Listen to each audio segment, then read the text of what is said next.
राहुल कौन है? राहुल कौन है? ठीक है, ठीक है, ठीक है। बाहर ही रहो। और सुनो।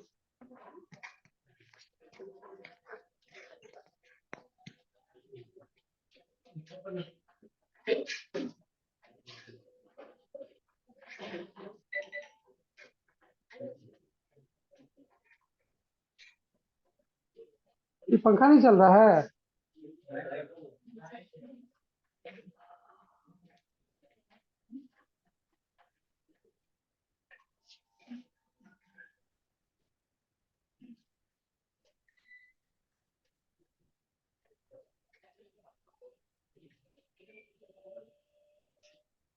लाइन आ गया।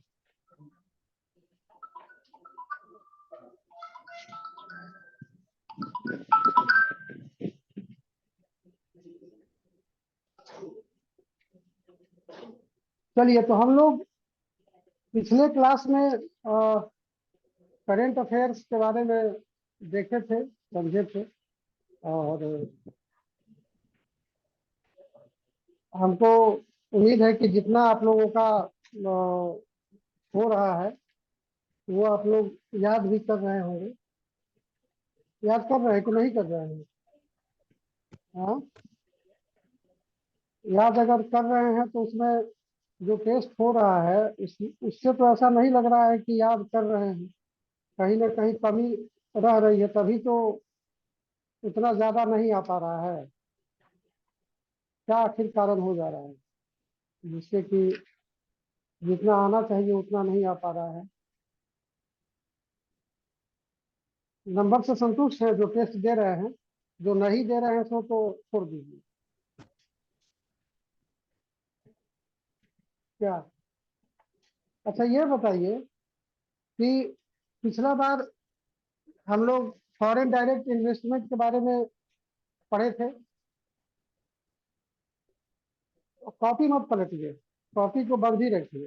फॉरेन डायरेक्ट इन्वेस्टमेंट 2022-23 में कितना था? हाँ, 28, 27। और कोई? हाँ, 28.7 बोल रही है, सही है। इसमें एक दो आदमी, दो तीन आदमी ही इन्वॉल्व हो रहा है। अब हर बात तो हम प्रवचन नहीं देंगे आप लोगों को, लेकिन क्लास बंद करेंगे। क्योंकि एक क्लास के कारण जो है, हमको तो भाई सामने में 3 बच्चा रहे चाहे 30 बच्चा रहे चाहे 300 रहे, हमको तो मेहनत उतना ही करना पड़ता है।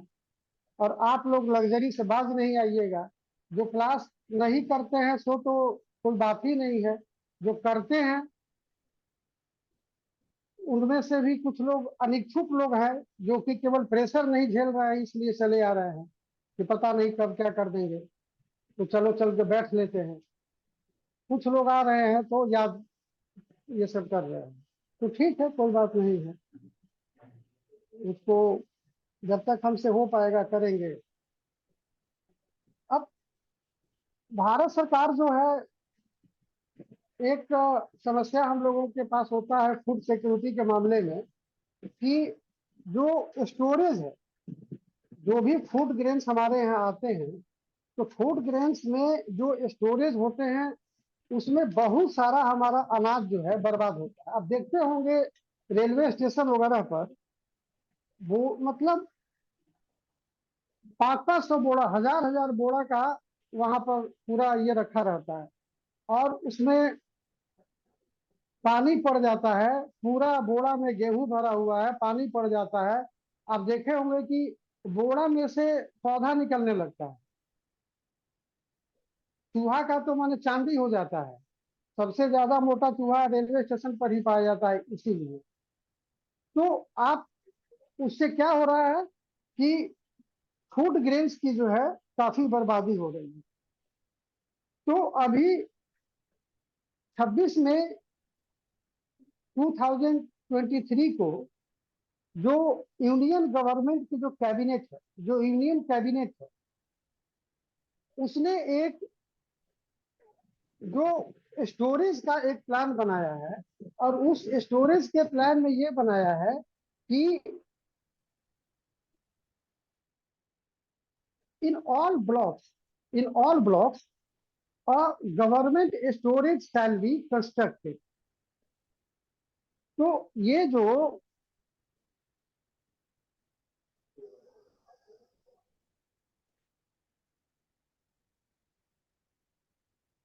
स्टोरेज ऑफ फूड ग्रेन्स, इसको जो है यूनियन कैबिनेट अप्रूव। और ये जो अप्रूवल है, उसमें किस चीज का अप्रूवल हुआ, मतलब एक तो उसके पूरे पॉलिसी का मतलब हुआ ही है, और उसके अलावा जो 26 वाला था, उसको 31 मई का जो कैबिनेट अप्रूवल, जो कैबिनेट मीटिंग था, उसमें इसको फाइनल अप्रूव कर दिया गया। एक इंटर मिनिस्ट्रियल कमिटी बनी, और in that inter ministerial committee various authorities shall be included, and it will include the ministers of food and farmers।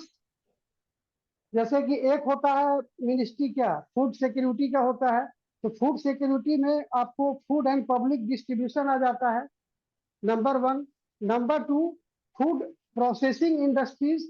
Number two, agriculture and farmers welfare. तो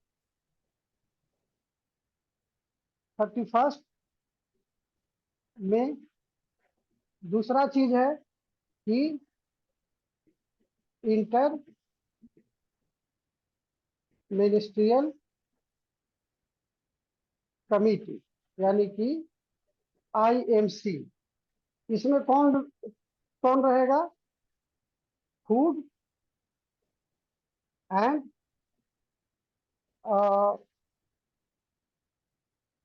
public distribution minister. इसके अलावा ये agriculture and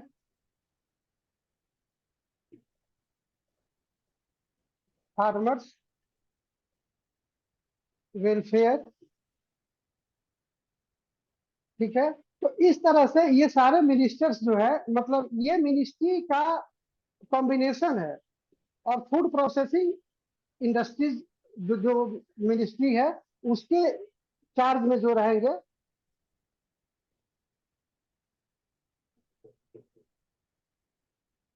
तो ये सारे ministries और ministers मिलकर ये इंटर मिनिस्ट्रियल कमिटी बनेगा। And under the monitoring of IMC, storage constructions, मतलब कि गोडाउन्स जो है, shall be constructed in each block। तो ये आपका इसमें सिस्टम दिया हुआ रहेगा कि ये लोग, और ये जो आईएमसी है, इसका चेयर कौन करेगा?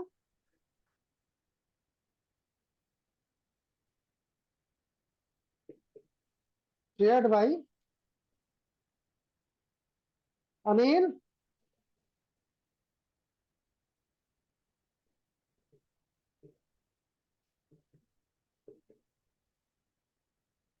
अनिल।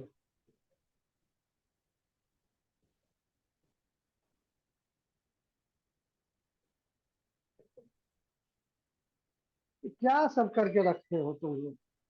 हम तो मतलब एकदम पागले हो जाएंगे।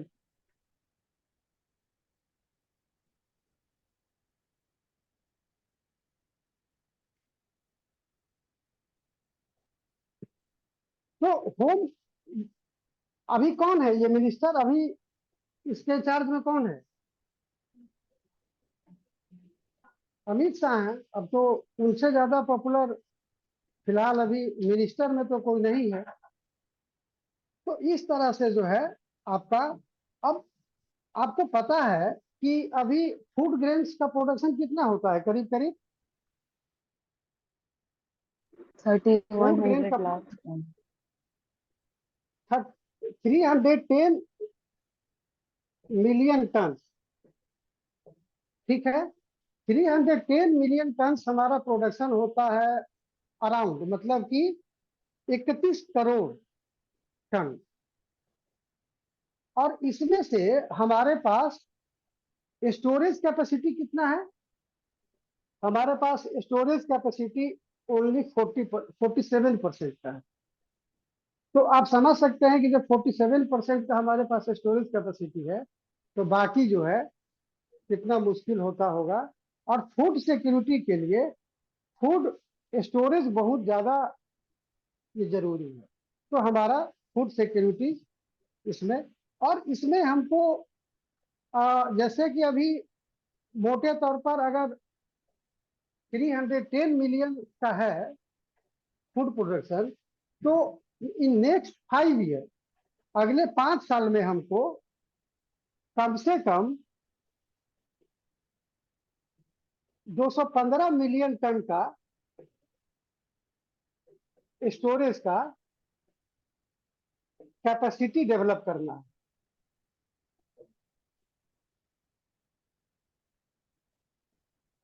ठीक है, तो इतना कम से कम कर लेना है कि इतना हमारा अगले 5 साल में हो जाए।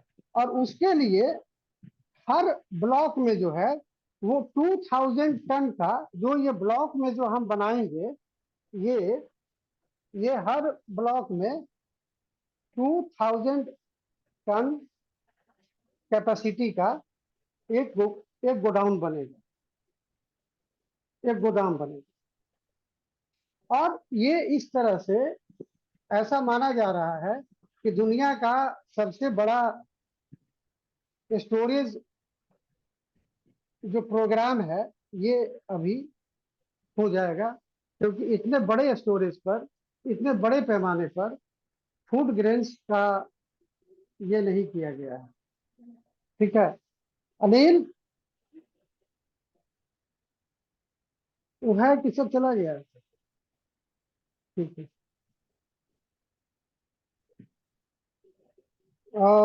आगे बढ़ते हैं। उसको दे दिया ना, उसको दे दिया ना, तो जो रजिस्ट्रेशन वाला था। ठीक, अब आगे आते हैं।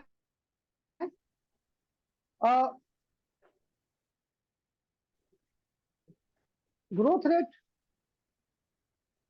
इंडिया का 2022-23 में कितना था?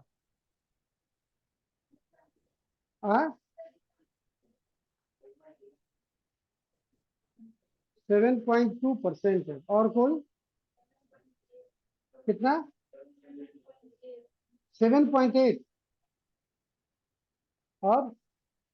और कोई ऑनलाइन से? 6. इंडिया का ग्रोथ रेट कितना, यानी कि जीडीपी ग्रोथ इंडिया का कितना? सर 6.7. 7.2। 7. अभी पिछला बार वाले में मैं बताया होंगे कि आरबीआई के गवर्नर ने जो प्रेस कॉन्फ्रेंस करके उस समय कहा था कि इंडिया का जीडीपी ग्रोथ रेट 7% रहने का उम्मीद है पिछले फाइनेंशियल ईयर में, मतलब कि 2022-23 में। And this has been in third estimate it has been provided that it was 7.2%, यानी कि साउंड क्लियर नहीं आ रहा है सर। हेलो, साउंड क्लियर नहीं आ रहा सर। नहीं आ रहा, पर धीरे, पूरा धीरे आ रहा है। नहीं आ रहा तो हम कुछ नहीं कर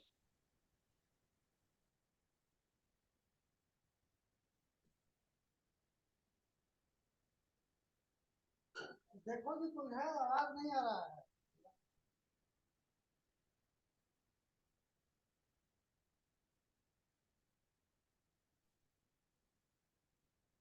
हितेश, आवाज नहीं आ रहा है? नहीं सर, नहीं आ रहा सर। हाँ देख, मैं तो सुनता हूँ तो नहीं है भाई, आदमी पढ़ाए कि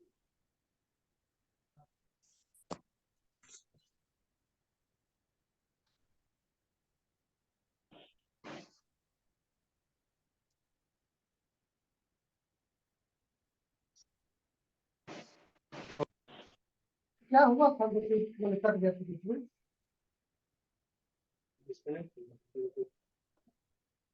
तो हम भी समझ रहे हैं कि कट गया, इसका मतलब डिस्कनेक्ट हो गया, लेकिन डिस्कनेक्ट हुआ क्यों, हम ये समझना चाह रहे हैं। ये पानी ठंडा नहीं रहता है यहाँ पर, ये पहले से नहीं चालू करता है आकर, तो आखिर ठंडा होता किसे है? मान लो अगर 9 बजे आया होगा, अभी मतलब 11:30 बज रहा है, तो 2-2.5 घंटा में पानी नहीं ठंडा होता है? हाँ? और कभी कभी तो बहुत ठंडा रहता है।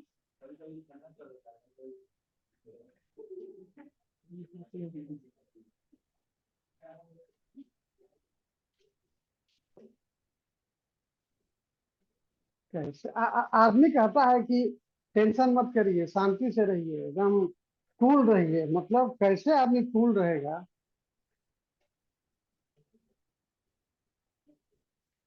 तो 7 पॉइंट, और आप हम इसलिए पूछ रहे हैं, सवाल पूछने में हमको टाइम वेस्ट करने का कोई इंटरेस्ट नहीं रहता है, क्योंकि आपके पोटेंशियल के बारे में पता है।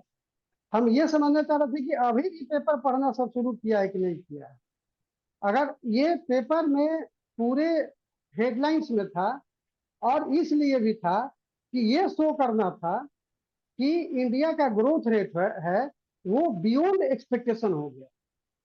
7.7% किया था, 7.2% आ गया। तो ये हर हेडलाइन में छपा था कि इंडिया का जो ग्रोथ रेट है वो आशा से अधिक हो गया। तो ये चीज है। अब जैसे कि 2022-23 में तो 7.2 रहा, हालांकि ये एक बार फिर आएगा एस्टिमेट, एक बार फिर चेंज होगा, तो वो आते रहेगा। 2020 21-22 में कितना था, कोई बता पाएंगे? हो सकता है कि आपसे, क्योंकि अभी तो 2022-23 का तो फाइनल नहीं आया है।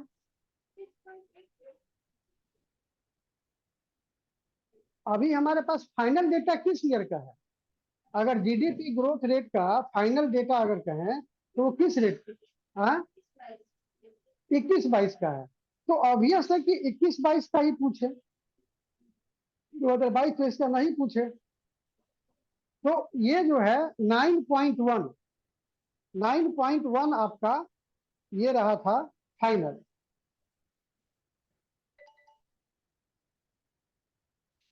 अब ये तो 9.1 फाइनल हो गया, और 2022-23 का 7.2 जो है अभी तक के लेटेस्ट एस्टिमेट के अनुसार है। अब अगर ये जीडीपी ग्रोथ रेट कैसे होता है, ये 4 क्वार्टर होता है, first quarter, second quarter, third quarter, fourth quarter. आप लोग तो इकोनॉमी पढ़ लिए हैं, तो हो सकता है कि उसमें बताया गया होगा। तो ये चारों क्वार्टर का के एवरेज के आधार पर जो है वो हम लोग निकालते हैं। तो चारों क्वार्टर का एवरेज जो है वो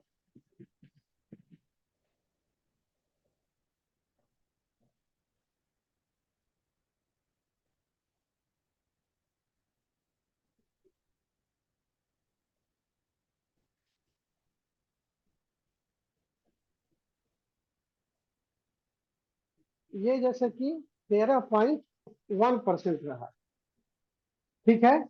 उसके बाद में Q2 में 6.2% रहा, Q2 में 6.2% रहा, ये 4.5% रहा, और ये 6.2% रहा। तो ऐसे करके जो है ये कितना हो गया एवरेज 7.2%। ये किसका है?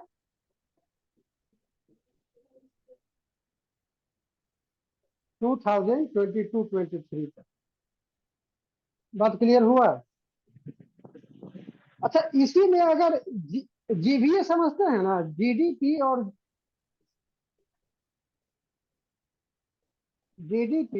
जीवीए दो चीज है।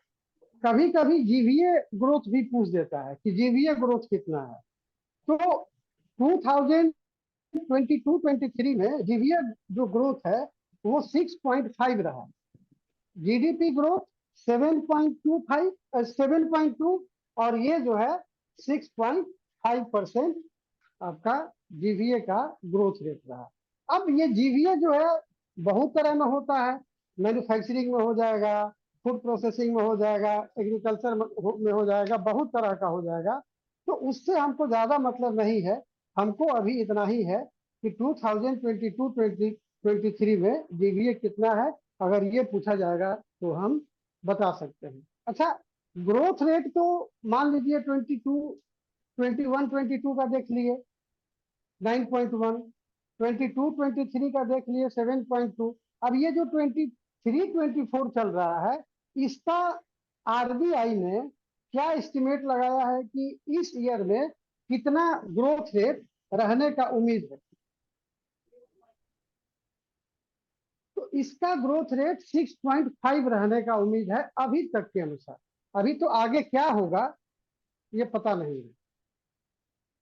अब जब आपसे क्वेश्चन पूछा जाएगा तो आपको दे दिया जाएगा कि जब एग्जाम होगा तो उसमें मान लीजिए आपका अक्टूबर में होता है तो वो अगस्त तक का दे देगा, सितंबर तक का दे देगा कि उस समय तक जो प्रोजेक्ट किया गया है, जो एस्टिमेट किया गया है, वो कितना उसका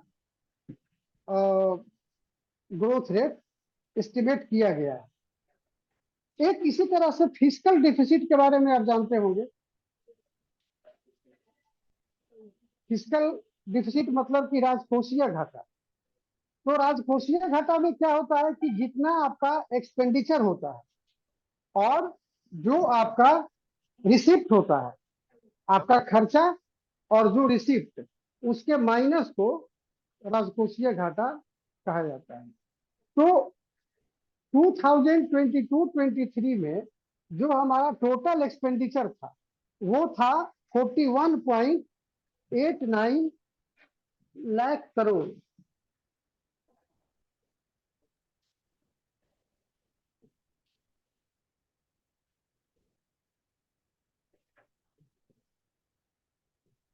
ठीक है, ये क्या था?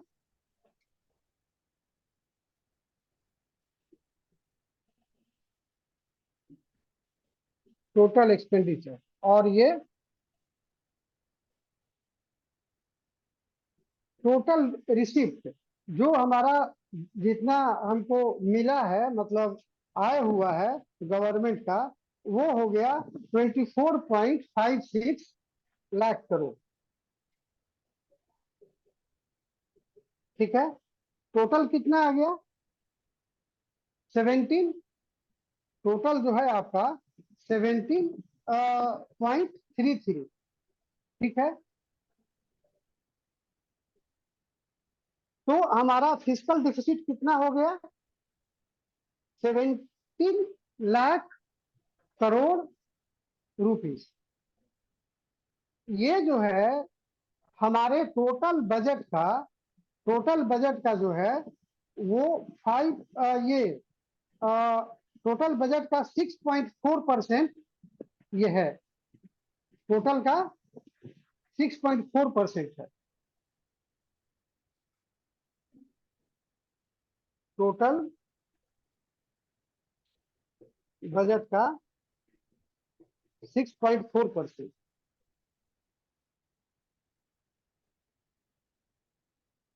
तो फिजिकल डिफिसिट अगर परसेंटेज में पूछा जाए तो 6.4%, अगर अमाउंट में पूछा जाए तो 17.33%।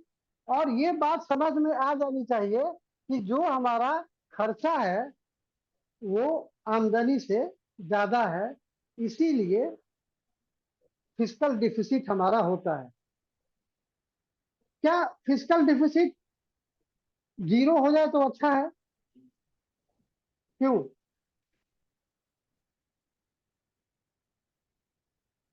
तो क्या निगेटिव हो जाए तो अच्छा है? तो क्या फिजिकल डिफिसिट होना ही चाहिए? हाँ, हाँ, डेवलपमेंट के लिए जो है फिजिकल डिफिसिट जरूरी है। और उससे क्या होता है कि हम काम करते रहते हैं और फ्यूचर में जो है हमारा आगे बढ़ने का उम्मीद रहता है।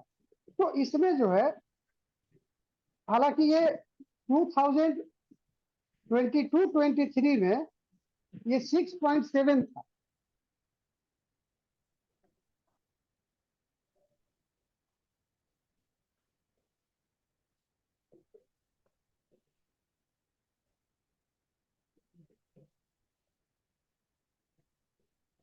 6.7 और 23 में कितना बोले? 6.4%।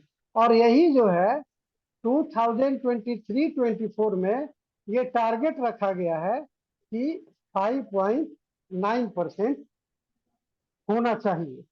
अब कितना होगा वो तो हम लोग ईयर के लास्ट में देखेंगे। तो इस तरह से आपको आ,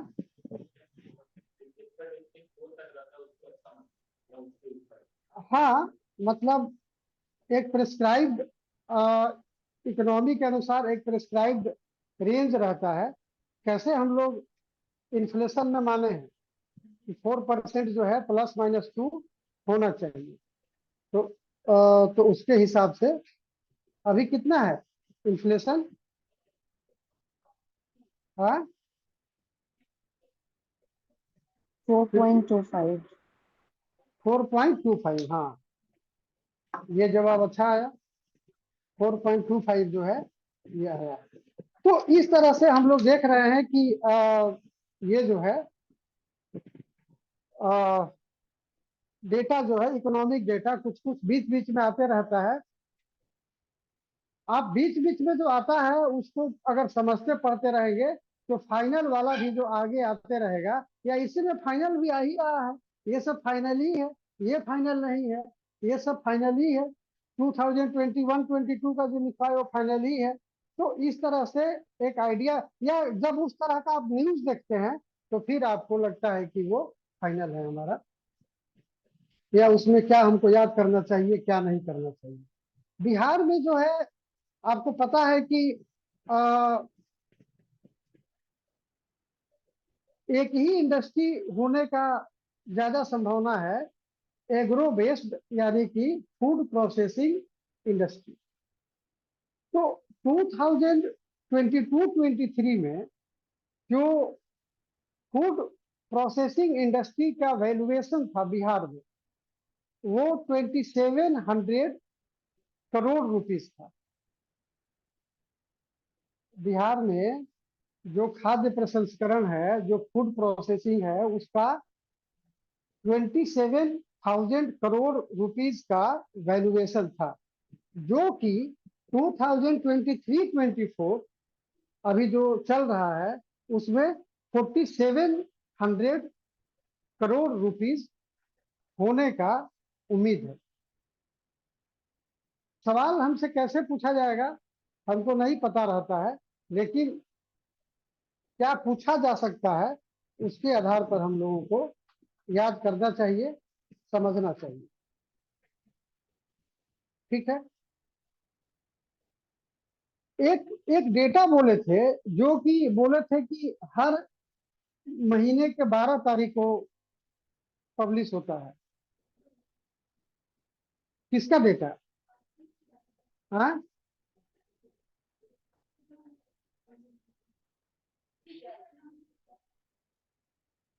किसका? गवर्नमेंट का? सीपीआई, सीपीआई ठीक बोल रही है। हर महीने के 12 तारीख को निकलता है वो डेटा। अगर 12 को छुट्टी रहने मतलब छुट्टी रहना है तो उसके पहले निकल जाएगा। ये चीज लिखवाए भी थे। वो कौन सा डेटा होता है? वो होता है IIP, index of industrial production, और वो 6 सप्ताह बाद आता है। जैसे कि 12 को जो निकलेगा, 12 मई को जो, 12 जून को जो निकला होगा, वो किसका निकला होगा? किस मंथ का? वो अप्रैल का निकला होगा। तभी ना 6 वीक, महीना बोल दिए थे क्या? 6 वीक, 6 वीक के बाद ये निकलता है। तो जो ये आईआईपी होता है उसमें कोर इंडस्ट्रीज का एक, 8 इंडस्ट्री का कोर इंडस्ट्री बनाया गया है। आपको पता होगा, ये पूछा भी जाता है कि कोर इंडस्ट्रीज में कितने इंडस्ट्रीज को शामिल किया गया है। तो ये जो 8 का जो जो ग्रोथ है, मतलब जो रहा है, वो अप्रैल में 3.5% रहा है। अब यही सब जो डेटा आता है तो उसके आधार पर 12 तारीख को फिर फाइनल डेटा पब्लिश होता है। तो कोर इंडस्ट्रीज में अप्रैल 2023 में जो ग्रोथ रेट था, वो ग्रोथ रेट जो है अभी डेटा उसका आ गया है और 3.5% है। कभी कभी ये भी पूछा जाता है। और जब आपके पास आईआईपी का डेटा आएगा तो हो सकता है कि आप केवल आईआईपी वाला ही पढ़ लें और बाकी आप नहीं पढ़ें, क्योंकि उस समय आपको लगता है कि बहुत ज्यादा लेंदी है। तो ऐसे अगर आप उसको ब्रेक करके याद करते चलेंगे, ये वाला उस समय आपको स्ट्राइक कर जाएगा कि हाँ, इसी में था कि कोर इंडस्ट्रीज का 3.5% ग्रोथ रेट हुआ था अप्रैल में। ठीक है, ये तो नंबर पे लिखा हुआ है योगी आदित्यनाथ, क्या करें, छोड़ते भी नहीं बन रहा है। पता नहीं कौन सब क्या क्या लिखते रहता है। तो ये, अभी तो, अब अगला पे आते हैं। नाम चेंज करने का तो सिलसिला ये चलता ही रहता है। नाम में अभी सबसे लेटेस्ट जो एग्जाम्पल है, वो किसका चेंज किया गया है? अहमदनगर का। अहमदनगर का असही रखा गया है। अहिल्याबाई नगर जो है, अहिल्या नगर रखा गया है। और अहिल्याबाई के बारे में आप जानते हैं कि ये मराठा क्वीन थी और होलकर डायनेस्टी से बिलोंग करती थी। और इनका जो है अंग्रेजों के विरुद्ध लड़ने में काफी इंपॉर्टेंट अपना भूमिका निभाई थी। इनका 298 बर्थ एनिवर्सरी था।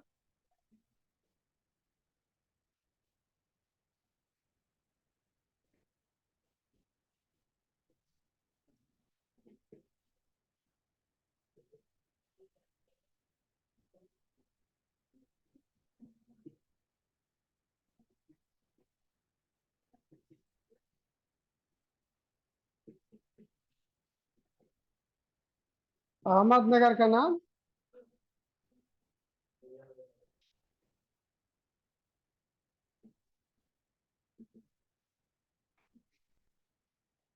अहिल्या नगर कर दिया गया था।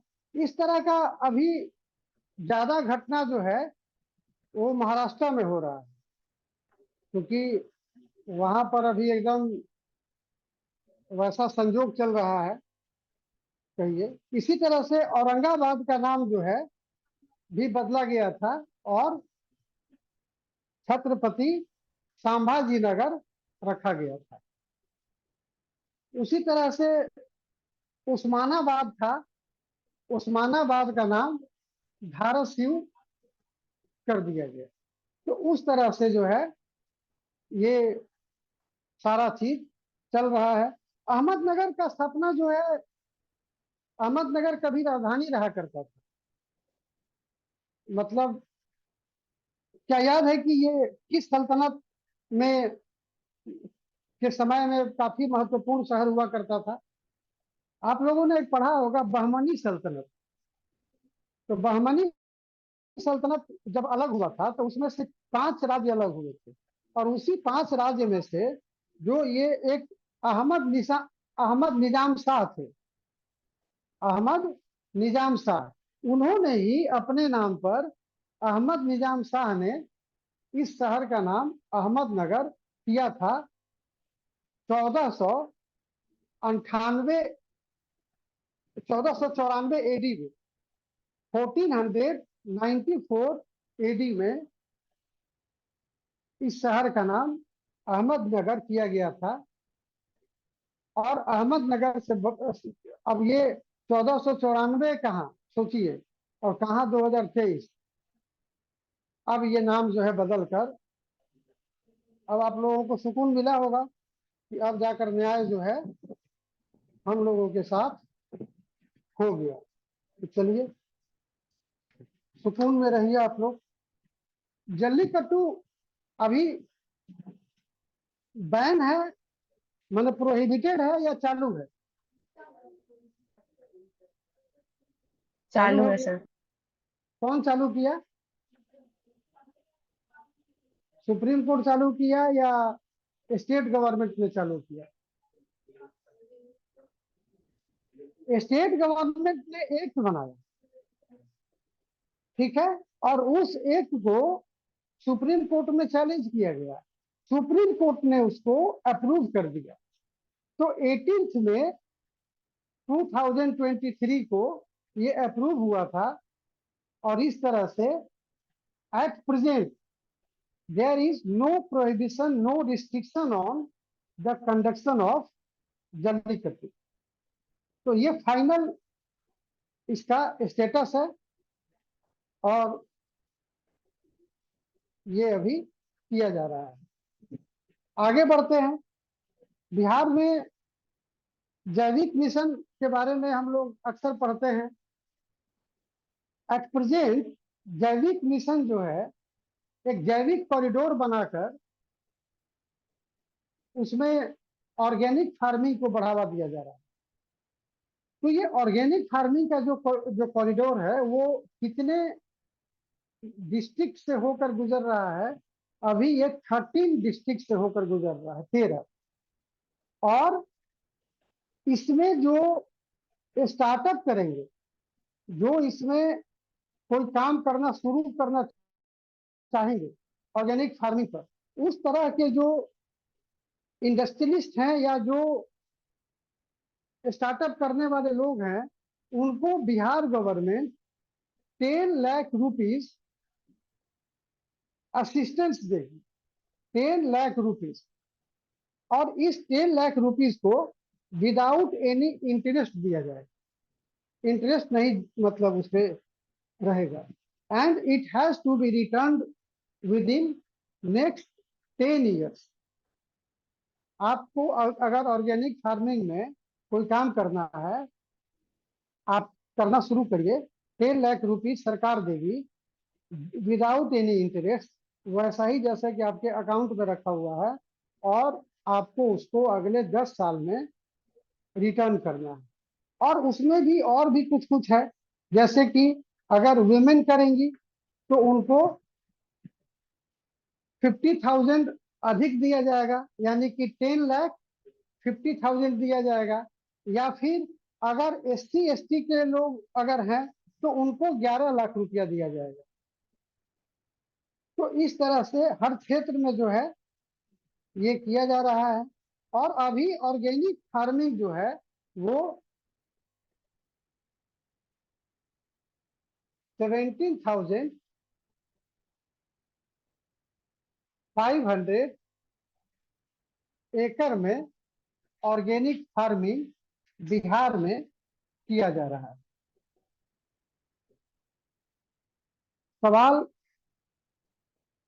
बार बार कहते हैं कि कुछ भी पूछा जा सकता है और उसको हम लोग देखते हैं कि क्या, तो इस तरह से आपका है।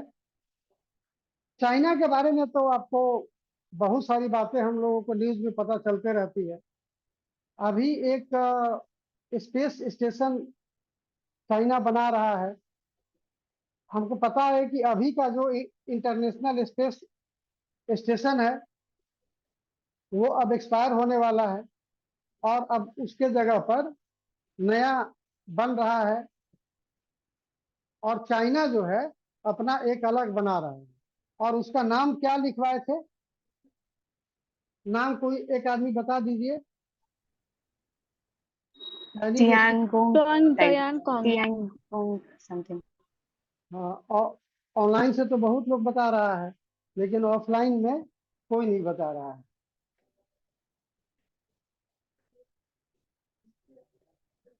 यानगो, ठीक है।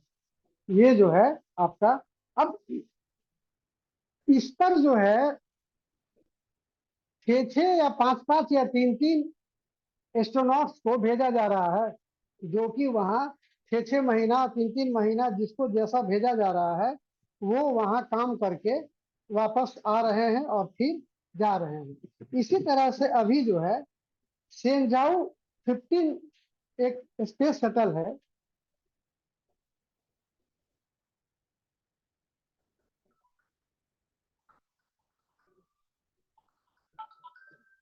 सेंजाऊ 15 ये जो है इससे अभी लेटेस्ट वहां से इस स्पेस शटल से 3 स्पेस पर्सन्स को लाया गया है और उनको फिर दूसरे को भेजा जाएगा। मतलब कि अगर सेंजाऊ 15 क्या है तो it is a space shuttle of China. हमको इतना ही से मतलब है, ठीक है। अच्छा, ये ट्रेन ट्रेन का जो ये हुआ था, एक्सीडेंट हुआ था, उसके बारे में तो सवाल पूछा जाएगा और आप सब लोग उसके बारे में जानते भी हैं। किस तारीख को हुआ था?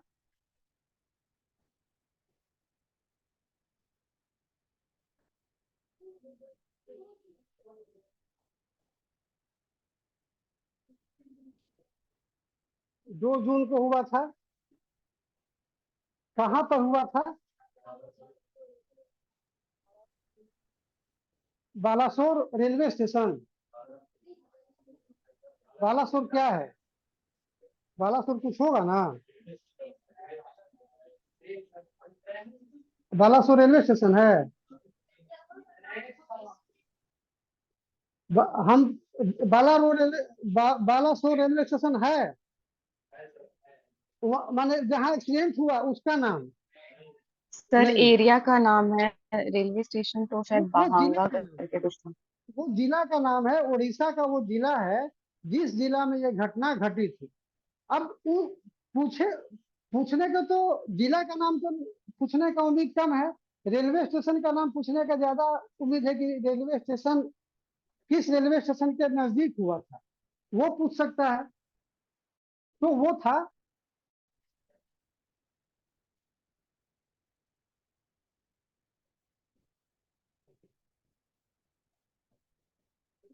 इन बालासोर डिस्ट्रिक्ट ऑफ,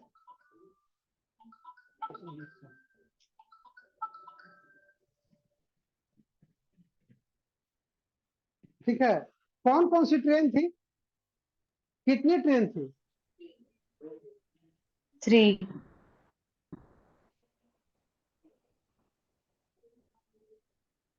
भाई तुम लोग मतलब सिविल सर्विस का तैयारी करते हो और अगर ये भी अगर याद नहीं रखोगे तो फिर कैसे होगा। एक तो गुड्स ट्रेन था जो कि खड़ी थी, ठीक है ना, जो कि खड़ी थी। और एक थी कोरोमंडल एक्सप्रेस। तो कोरोमंडल एक्सप्रेस जो है वो, ये उसका नंबर था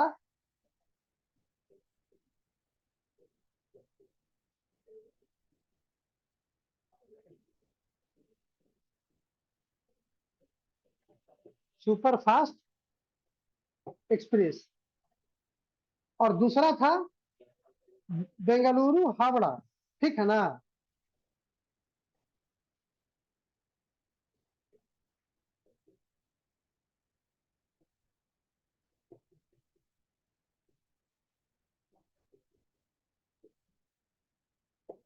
ये आपका दो जो मतलब ट्रेन था,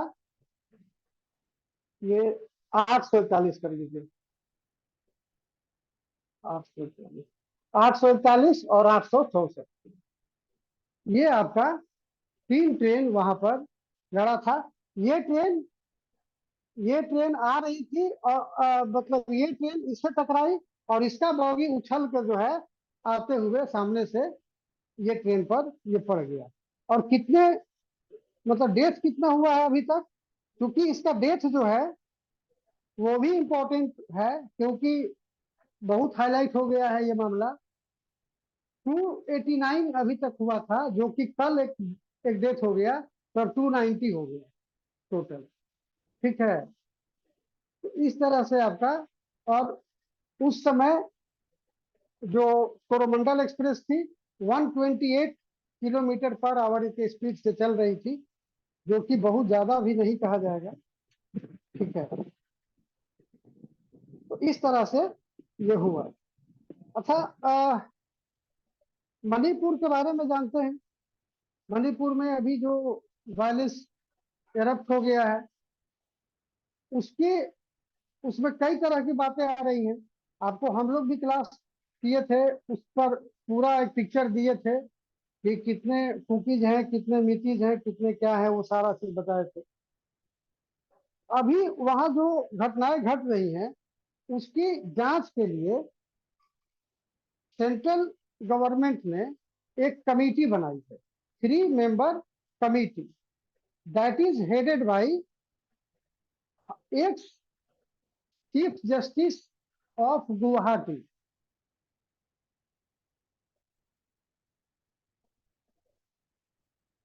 x chief justice of Guwahati high court Ajay Lama, Ajay Lamba, LAMBA,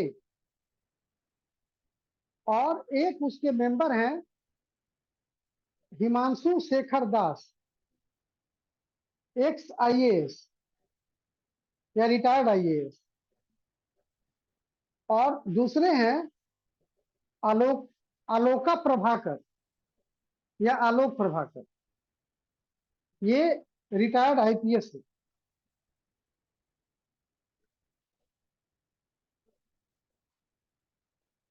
नौकरी में जाइएगा तो ये मत समझ लीजिएगा कि एकदम सबके मतलब बहुत ऊपर हो गए हैं। अभी आज तमिलनाडु के ना, तमिलनाडु के DGP को 3 साल का सजा हुआ है, ठीक है। क्या राजेश दास नाम है या राकेश दास, ऐसे कुछ नाम है। किस लिए? सर उत्पीड़न के लिए महिलाओं। सेक्सुअल एक्सप्लॉयटेशन के लिए। और किसका? एक SP थी उसका। आप समझ लीजिए मतलब चीजें कैसे चल रही हैं। एक तरफ BJP एक्सप्लॉयट करने वाला, विक्टिम सुपरिटेंडेंट ऑफ पुलिस, और इस तरह से जो है मतलब आप समझ लीजिए कि समाज में किस तरह की स्थिति है। थोड़ा सा जो है आप फिसले और कहां से क्या हो जाएगा आप नहीं जान सकते हैं। आप IPS हैं, आप IAS हैं, पूजा सिंघल का देख रहे हैं। अभी एक आपको इंटरेस्टिंग घटना बताते हैं, जो कि हमको तो काफी इंटरेस्टिंग लगा। आपको याद होगा गया के SP थे आदित्य कुमार, ठीक है। उनका एक चट्टा बट्टा था, वो क्या करता था कि इनसे तो उसका संबंध क्लियर था कि इनके साथ वो मिलजुल कर बहुत सारा काम करता था आईपीएस के साथ। लेकिन इससे भी बड़ा काम क्या करता था कि वो डीजीपी के पास अगर काम होता था तो हाई कोर्ट का चीफ जस्टिस बन के फोन कर देता था, और हाई कोर्ट के चीफ जस्टिस के पास काम होता था या जज के पास काम होता था तो डीजीपी या कोई और बन के फोन कर देता था। और इस तरह से जो है इसका लाभ वहां के एसपी आदित्य को भी मिला, जो तथाकथित है, माने हम नहीं कह रहे हैं, वो जो आरोप में जो कहा गया है। और ये केस जो है चला, और इसमें मतलब केस हुआ, और इसमें उसको अरेस्ट हो गया और एसपी साहब भी सस्पेंड हो गए। अब वो जो आदमी जो था, जो चट्टा बट्टा था, वो अरेस्ट होकर बेऊर जेल में गया। अब वो बेऊर जेल में पता नहीं वो वहां के किसी कैदी से शायद 15,000 में एक मोबाइल फोन पुराना खरीदा, और वहां के सुपरिटेंडेंट को, माने बेऊर जेल के ही सुपरिटेंडेंट को, वो डीजीपी बन के फोन करने लगा, और वो कई दिन तक फोन करते रहा और उनसे कई काम करवाया। कहा जाता है कि मतलब करोड़ों में उगाही हुआ, पेपर में जैसा कि था, करोड़ों की उगाही हुई है, कई लोगों का ट्रांसफर पोस्टिंग हो गया। वो अपने से अब जहां जिस सेल में बंद था, वो अपने सेल में जो सिपाही वगैरह जो सब होता है उसका ट्रांसफर तो माने आए दिन करवा देता था ये फोन करके। और वो जो है सुपरिटेंडेंट जब वो फोन करता था तो जय हिंद सर करके मतलब ये करते थे, भाई डीजीपी बन के फोन कर रहा था तो उसको क्या पता। लेकिन किसी भी चीज का अति हो जाता है तो शक होता है। तो ये जांच शुरू हुई तो टावर लोकेशन ट्रेस करना शुरू हुआ। तो सुपरिटेंडेंट साहब जो टावर टावर लोकेट करना शुरू किए तो जेल में ही घुस गए, जेल के अंदर ही टावर निकल गया ये मोबाइल का। और मोबाइल जो है पकड़ाया तो उसके पास से पकड़ाया। आप सोचिए कि उस आदमी का क्या कॉन्फिडेंस लेवल है। जिस जालसाजी में वो अरेस्ट हुआ, जिस काम के अपराध में, फिर वो करके उसी जेल के सुपरिटेंडेंट के साथ वो अपराध करने लगे। आप समझ लीजिए कि तो कॉन्फिडेंस इस तरह का चाहिए, लेकिन काम इस तरह का नहीं करना है। लेकिन कॉन्फिडेंस जो है यही होना चाहिए आदमी में। तो भाई हम तो पढ़े तो बड़ा ही मतलब शॉक्ड रह गए कि बाप रे ऐसा भी लोग कर सकता है। खैर, और अभी 5 जून को आपको पता ही है कि 5 जून को जो है वर्ल्ड इन्वायरमेंट डे मनाया गया। ये वाला कुछ इंपॉर्टेंट था क्या? ये वाला वर्ल्ड इन्वायरमेंट डे कुछ इंपॉर्टेंट था कि नहीं था?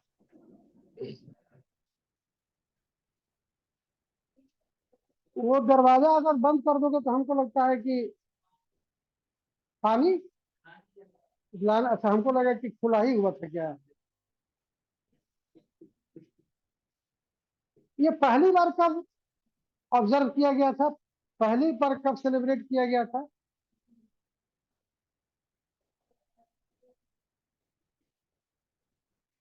और अभी कितना है? ठीक है ना? तो क्या इससे मतलब निकलता है कि 50 ईयर्स जो है वो हो गया, कंप्लीट हो गया। तो ऑब्वियस है कि ये जो है एक इम्पोर्टेंट बन जाता है, इस पर सवाल जो है पूछा जा सकता है। ठीक है। इसका जो पहली बार जो आयोजन किया गया था वो स्टॉकहोम कॉन्फ्रेंस जो था उसमें किया गया था, स्टॉकहोम में ही। और इसका थीम था ओनली ऑन अर्थ। थीम जो था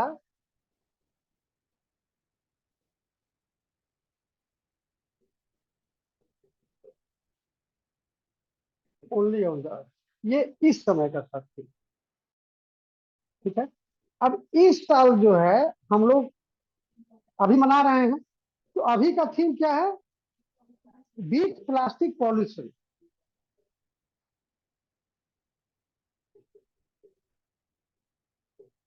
बीट प्लास्टिक पॉल्यूशन, ये जो है 2023 का है। ठीक है, तो अब चूंकि ये इंपॉर्टेंट हो गया, ये 50 इयर्स वाला, तो कई चीजें जो है इंपॉर्टेंट हो जाएंगी। मतलब कि प्लास्टिक से जो पॉल्यूशन हो रहा है वो जो है बहुत इंपॉर्टेंट, मतलब उसको जो है ध्यान में रखा गया है। एक आप इसको क्या पढ़ते हैं, इसको जो है क्या पढ़ते हैं, कोई पढ़ दीजिए तो हाँ, थैलेट्स। तो थैलेट्स जो है ये एक प्रकार का केमिकल है जो कि प्लास्टिक या पीवीसी जो बनता है उसमें मिलाया जाता है सॉफ्टनेस के लिए, और थोड़ा सा उसमें और क्वालिटी इनहेंस करने के लिए। और ये जो थैलेट्स है वो जब गर्मी पड़ता है, जैसे कि हम प्लास्टिक फेंकते हैं, प्लास्टिक में थैलेट्स मिला हुआ है, टेम्परेचर अभी देख रहे हैं, इस तरह के टेम्परेचर में वो क्या होता है कि थैलेट्स मेल्ट कर जाता है, और जो मेल्ट कर जाता है तो वो मिट्टी में मिल जाता है, और फिर वही उसका, अब मिट्टी भी जो है सॉइल वो पॉल्यूट हो गया, और उसी सॉइल में हम लोग का जो फूड ग्रेन जो क्रॉप्स जो ग्रो होता है वो भी पॉल्यूटेड हो जाता है। तो आप समझ सकते हैं कि प्लास्टिक जो है किस कदर से मतलब हमारे अंदर में जा रहा है, या फिर वाटर है, या फूड ग्रेन्स है, या कई तरह की चीजें हैं जो कि हम लोगों को प्लास्टिक काफी समस्या कर रही है। ये तो वो तो एक अलग बात है कि गाय खा जाती है, जानवर खा जाते हैं, नाली में जाके जाम हो जाता है, वाटर ड्रेन वाटर लॉगिंग हो जाता है, ये सारी समस्याएं हैं। लेकिन ये जो समस्याएं हमको दिख रही हैं, ये सारी समस्याएं हमको दिख नहीं रही हैं। तो इस तरह से जो है एक कंसर्न है जिसको कि हम लोग बीट प्लास्टिक पॉल्यूशन करके ये किए हैं। पूरे वर्ल्ड में, पूरे वर्ल्ड में पर ईयर, पूरे वर्ल्ड में per year 460 million ton, 460 million ton plastic production होता है, 460 मिलियन टन प्लास्टिक का ये प्रोडक्शन होता है। और उसमें से जो है केवल 9% ही रिसाइकिल हो पाता है, ज्यादा रिसाइकिल नहीं हो पाता है, बाकी सब जो है उसी तरह से वेस्टेज में, कचरा में वो इधर उधर शामिल होते रहता है। आप जानते हैं कि प्लास्टिक वाला जो है जो भी चीज है उसमें बेकेलाइट का रोल काफी होता है। बेकेलाइट का इन्वेंशन कब किया गया था? 1907 में, 1907 में बेकेलाइट का इन्वेंशन किया गया था। और इसका ये लियो बैकलैंड,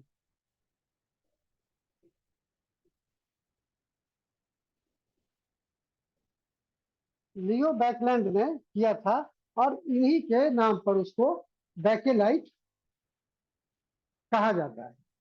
इसके अलावा अगर ये देखा जाए तो फर्स्ट सिंथेटिक फाइबर कौन सा हुआ? फर्स्ट सिंथेटिक फाइबर अगर कहा जाए तो किसको कहा जाएगा?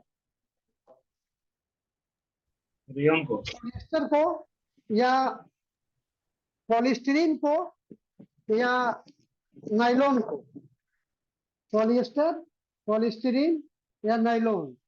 First synthetic fibre nylon, nylon को कहा जाता है। नाइलॉन का जो है पहली बार 1935 में बना नाइलॉन। तो वो ये सारा चीज उससे साइंस में भी, जैसे कि 50 ईयर अगर हुआ है तो वो साइंस में भी हो सकता है, और ऐसे जो मनाया जा रहा है उसके इसमें भी हो सकता है। और नायलॉन का ही जो है यूज जो है सेकेंड वर्ल्ड वार में पैरासूट वगैरह में किया गया, जो कि क्षमता और इन लोगों का बढ़ा दिया था। तो यूजफुल तो रहा, लेकिन काफी परेशानी भी पैदा करता है। वैसे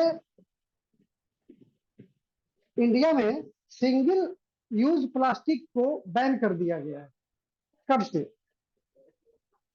हाँ, फर्स्ट जुलाई जुलाई 22। जुलाई 2022 से।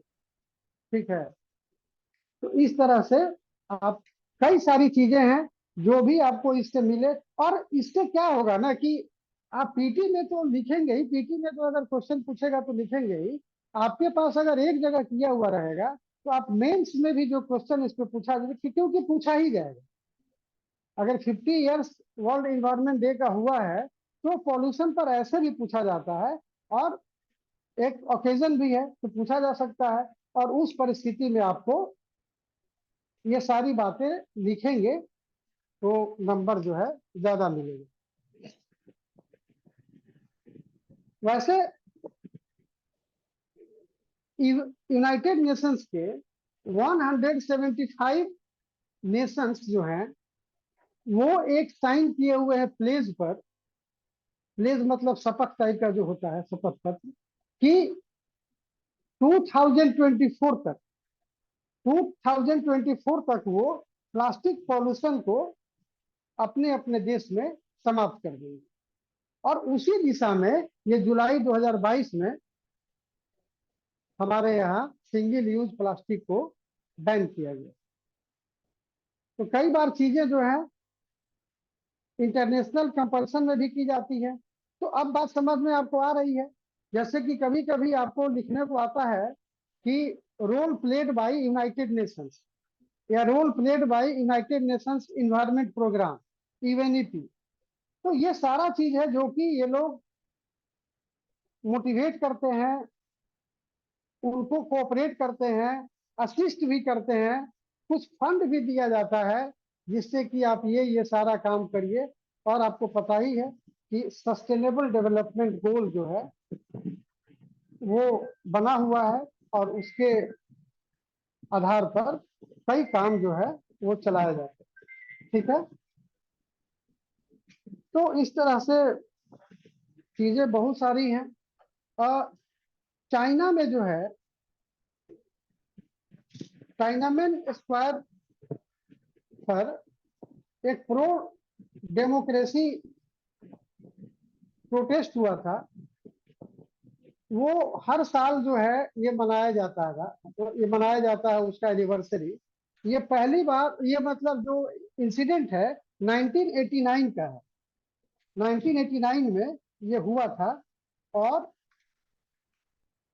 ये 4 जून को, शायद आप देख लीजिएगा, 4 जून को इसको मनाया जाता है। ठीक है। इसके अलावा आइए,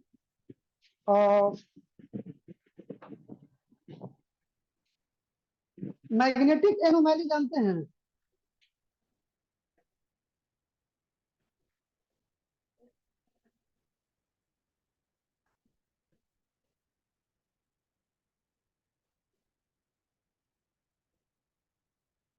मैग्नेटिक एनोमैली हिंदी वाले के लिए बता देते हैं, चुंबकीय विसंगति। चुंबकीय विसंगति, ये तो पता है कि अर्थ का जो कोर है उसको नीचे भी कहा जाता है। यानी कि आयरन जो है बहुत बड़ी मात्रा में वहां पर है। और वो किस स्टेज में है? वो एकदम लिक्विड रेड, एकदम खौलता हुआ, मतलब खौलना क्या, उसके टेम्परेचर का तो कल्पना ही। तो वो जो मूव करता है उससे क्या होता है कि इंटरनल जो एक्टिविटीज होता है उससे अर्थ पर भी इलेक्ट्रोमैग्नेटिक इफेक्ट पड़ता है। ये तो बात जो साइंस वाले हैं वो भी समझ रहे होंगे, और जो नहीं है वो भी समझ सकते हैं कि जब उतना बड़ा करंट आयरन का अंदर में फ्लो हो रहा है और एक और रिएक्ट कर इंटरेक्ट कर रहा है, तो उसके प्रभाव से इलेक्ट्रोमैग्नेटिक फील्ड अर्थ पे डेवलप करता है। और उसके इसका जो यूज होता है वो हमारा कम्युनिकेशन वगैरह में भी होता है। सैटेलाइट वगैरह से जो हमारा सिग्नल मिलता है, और जो टीवी का या और भी इस तरह का मोबाइल चैनल का टावर का जो काम करता है, वो सारा चीज इससे अफेक्टेड होता है। बिहार में जो है भी मैग्नेटिक एनोमैली पाया गया है। उसमें क्या होता है कि बहुत ज्यादा मैग्नेट होने से क्या होता है कि वहां पर मैग्नेटिक फील्ड डेवलप होता है और रिमोट सेंसिंग में प्रॉब्लम होता है। तो रिमोट सेंसिंग में प्रॉब्लम होता है, तो उसके लिए बिहार में कि 4 डिस्ट्रिक्ट में जो उस तरह के मिनरल्स हैं उनको माइनिंग के लिए या एक्सप्लोर करने के लिए जो जियोलॉजिकल सर्वे ऑफ इंडिया है उसके साथ बिहार गवर्नमेंट ने एक एग्रीमेंट किया है। और वो जो है जो जीएसआई उसका एक डिवीजन है remote sensing and aerial survey division. Remote sensing and aerial survey division of GSI. और ये किया है बिहार गवर्नमेंट की। ये 4 जिला जो है वो है औरंगाबाद, जहानाबाद, जमुई, औरंगाबाद, जहानाबाद, जमुई और नालंदा। और यहाँ पर जो भी उस तरह से ओर्स हैं, निकेल, प्लेटिनम, ये सब जो भी हैं उनको एक्सप्लोर करने के, इसमें गोल्ड भी है। गोल्ड का भी, प्लेटिनम तो आप जानते ही हैं कि कॉस्टली में से आता है, और गोल्ड का तो ये सारा जो है मिनरल्स को एक्सप्लोर करने के लिए जीएसएलवी के जीएसआई के साथ एग्रीमेंट हुआ है, और जिसका डिवीजन है remote sensing and aerial survey division. ठीक है।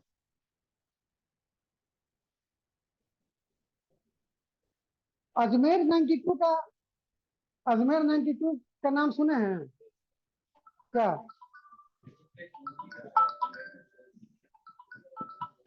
Hello hello. हाँ बोलिए।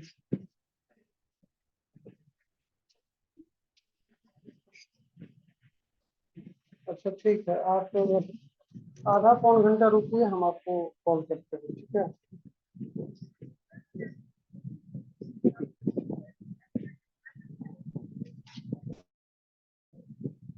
हाँ, नहीं नहीं नहीं नहीं नहीं नहीं नहीं नहीं नहीं नहीं नहीं नहीं नहीं, उससे कोई मतलब नहीं है। अगर अगर वो स्टेट वाला नहीं है तो फिर ये प्रॉब्लम होगा, मतलब आप भर ही नहीं सकते।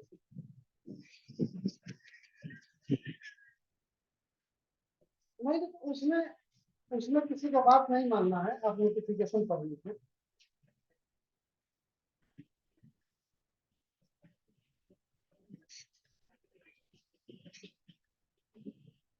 नहीं, आप उसको पढ़ लीजिए और बिना उसके नहीं। ठीक है।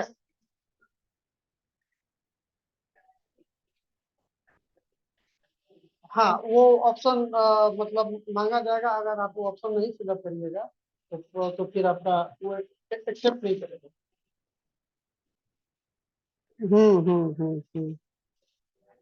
हाँ हाँ। तो अजमेर 92 जो है ये भी कश्मीर फाइल्स और कौन आया था, एक तो केरला स्टोरी की तरह उच्च कोटि की फिल्म है, जिसको आपको देखना और समझना दोनों पड़ेगा। ठीक है।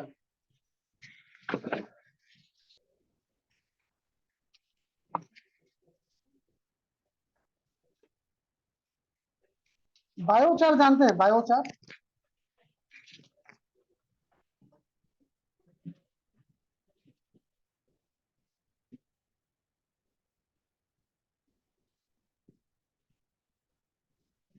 बायोचार क्या होता है? हाँ? पार्टिकल से। अच्छा ठीक है।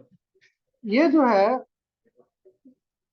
एक सब्सटेंस है जो कि कोकोआ हस्क जो है, कोकोआ हस्क को 600 सेल्सियस पर आप अगर ऑक्सीजन फ्री रूम, बिना ऑक्सीजन वाले रूम में 600 डिग्री सेल्सियस पर अगर आप हीट करते हैं तो ये बायोचार बनता है।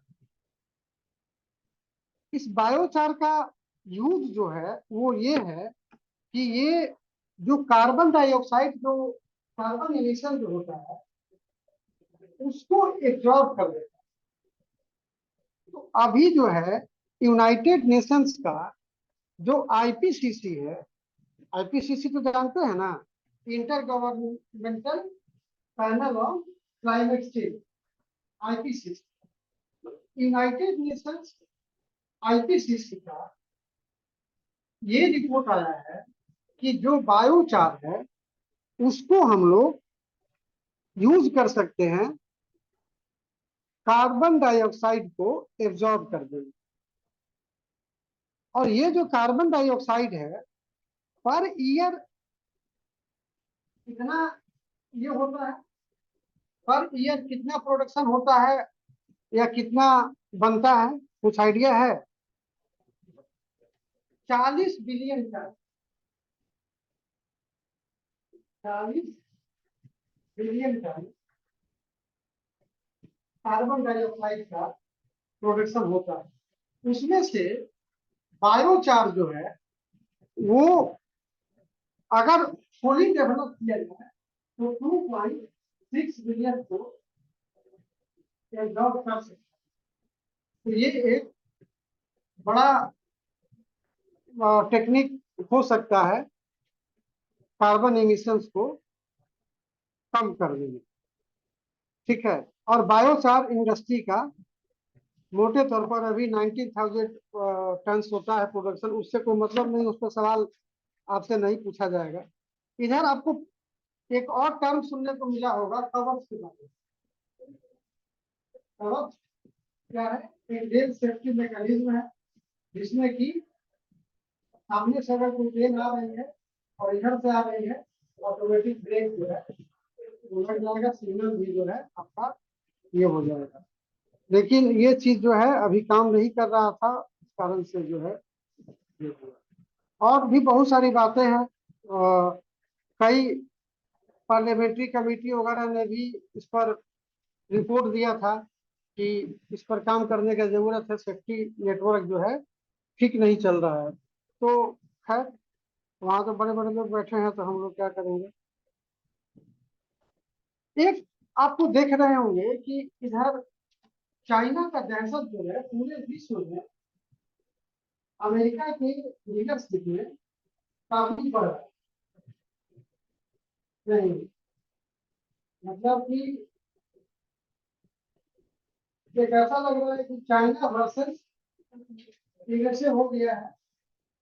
रसिया जो है पहले यूएसए वर्सेस रसिया या यूएसए सब, चाइना उसको साथ देता था नहीं देता था अलग था।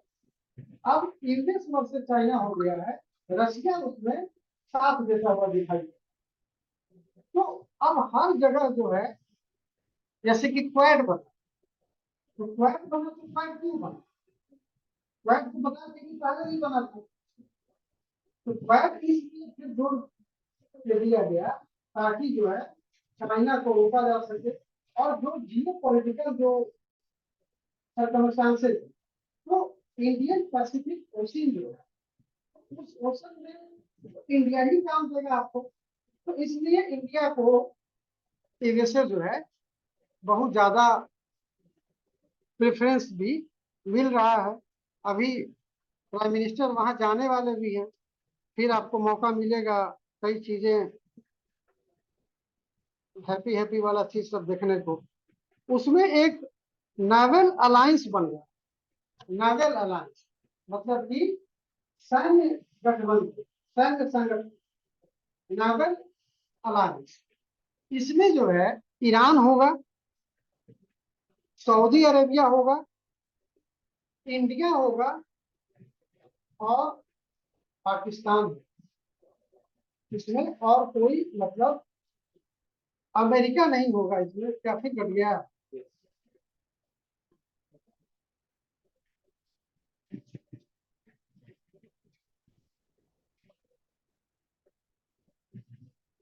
इसको तो ब्लूटूथ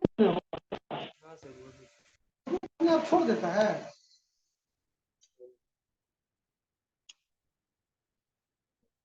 तो चार्ज वगैरह खत्म हो गया। चार्ज 60 दिखा है।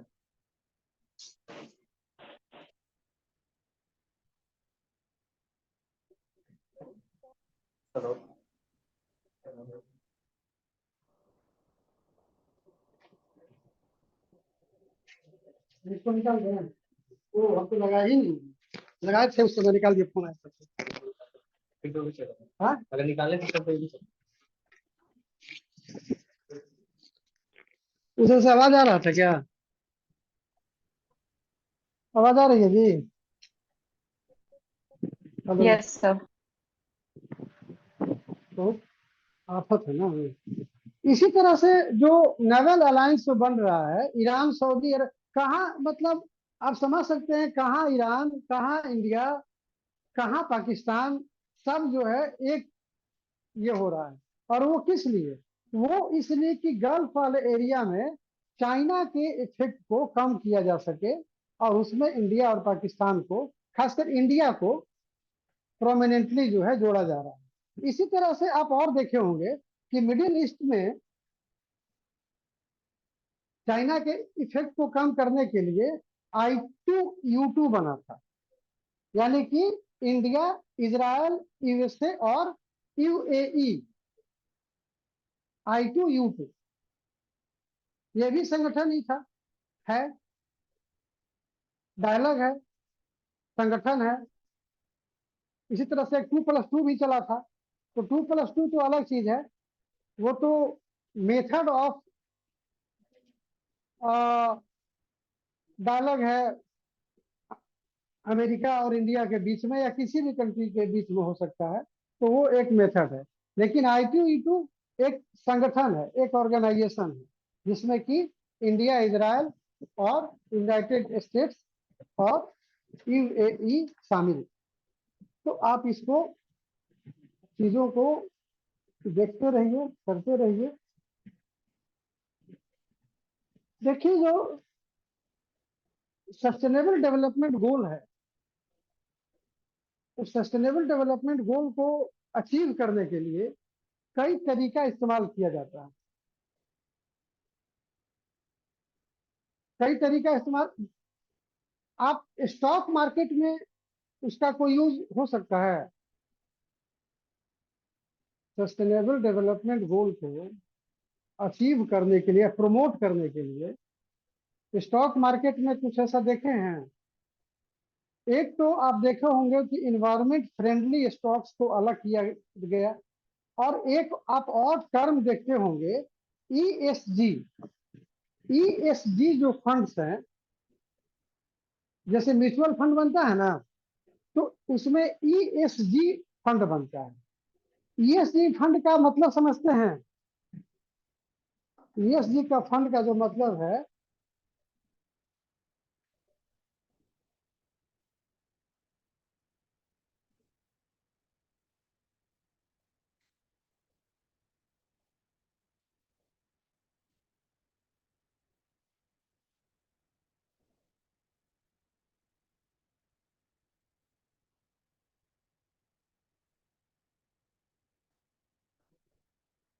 ईएसजी का इन्वायरमेंट, देखो फिर उसमें लाल निकल गया पूरा, इन्वायरमेंट, सोशल और गवर्नेंस। इन्वायरमेंट, सोशल और गवर्नेंस। अब ये जो कंपनियां, यहां देखो इसको, जो कंपनियां जो है इन्वायरमेंट पे काम करती हैं, सोशल डेवलपमेंट पे काम करती हैं, जैसे जीरो हंगर वगैरह है ना एसडीजी में, सस्टेनेबल डेवलपमेंट गोल में, तो वो सब है। गवर्नेंस पे है, तो ये सब पर काम करती हैं। उनका एक अलग ग्रुप बना हुआ है, और उसमें जो है, अब पता है कि वैसी कंपनियां अभी ग्रो करेंगी और उसके शेयर्स जो हैं ज्यादा बढ़ेंगे। तो ईएसजी में अलग से इन्वेस्टमेंट हो सके, उसके लिए एक अलग म्यूचुअल फंड का सेगमेंट बनाया गया, स्टॉक्स का सेगमेंट बनाया गया। तो ये अगर कहीं ईएसजी देखिएगा और अगर कहेगा कि उसमें ईएसजी रेफर्स टू, तो ESG refers to environment, social और गवर्नेंस, यही उसका मतलब है, यही हम बताना चाह रहे थे। अच्छा, एफडीआई के बारे में तो पूछे क्लास के शुरू में ही। फॉरेन इन्वेस्टमेंट का एक और तरीका होता है एफपीआई, कभी नाम सुने हैं? एफपीआई, तो एफपीआई होता है foreign portfolio investment. Foreign portfolio investment का मतलब, जैसे कि एक तो होता है, हम लोग देखें अभी, फॉरेन डायरेक्ट इन्वेस्टमेंट। तो फॉरेन डायरेक्ट इन्वेस्टमेंट में क्या होता है और फॉरेन पोर्टफोलियो इन्वेस्टमेंट में क्या होता है, कोई आइडिया है?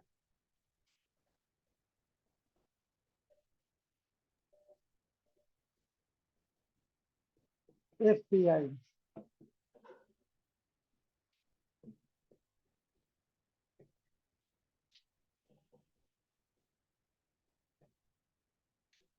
जैसे कि एफडीआई जो होता है,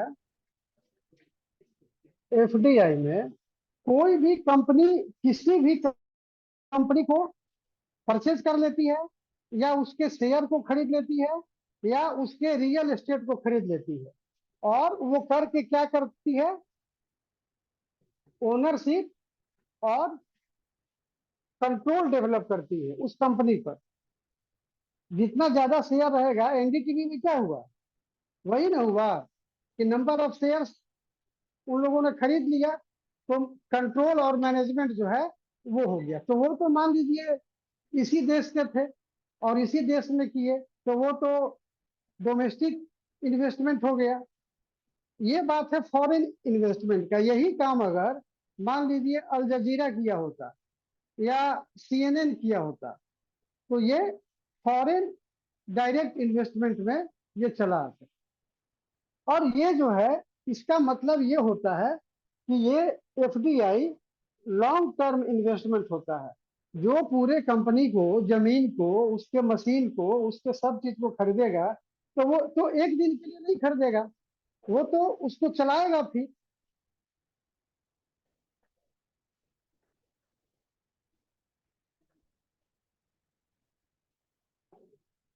तो जबकि फॉरेन पोर्टफोलियो इन्वेस्टमेंट में क्या होता है कि जैसे मान लीजिए सीमेंट में, पेट्रो में, या स्टील में, रियल एस्टेट में, इसमें ये इन्वेस्ट किया, वो कंपनी से मतलब नहीं है उसको, वो उसमें ओनरशिप कंट्रोल डेवलप नहीं करेगा, वो उसको कंट्रोल नहीं करेगा, वो लॉन्ग टर्म भी नहीं रहेगा। वो जैसे ही लगाया और जैसे ही उसको फायदा लगा, बेच के निकल लिया। तो ये क्या होता है कि शॉर्ट टर्म होता है यूजुअली, या डिपेंड करता है उसके प्रॉफिट लॉस पर। तो पोर्टफोलियो मतलब कैसे, portfolio system Indian political system में हम लोग पढ़ते हैं कि मतलब डिपार्टमेंट से होता है कि किस डिपार्टमेंट को कौन संभाल रहा है, अलग अलग पर्सन अलग अलग डिपार्टमेंट को संभाल रहे हैं, that is known as portfolio system. तो इसमें भी ये अलग अलग डिपार्टमेंट जो है, माने अलग अलग सेगमेंट जो है इन्वेस्टमेंट का बना, इंडस्ट्री का बनाया गया है। और जो सेगमेंट वाइज जो इन्वेस्टमेंट कर रहा है उसको पोर्टफोलियो सिस्टम कह रहे हैं। और वो उस सेगमेंट के कंपनी का स्टॉक खरीद के, शेयर खरीद के वो करता है। बात समझ में आई ना?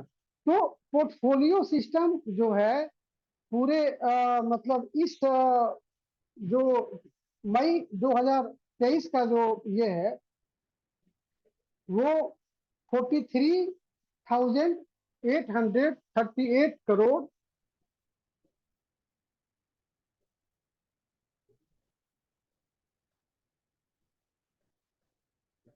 रुपी जो है ये रहा है। अब देखिए एक डेटा के लिए आप इतना चीज समझ लिए तो अच्छा ही है, काम करेगा आपको।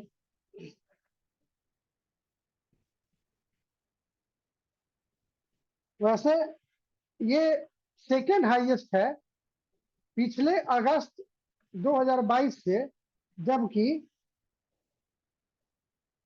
51,204 करोड़ हुआ था कब?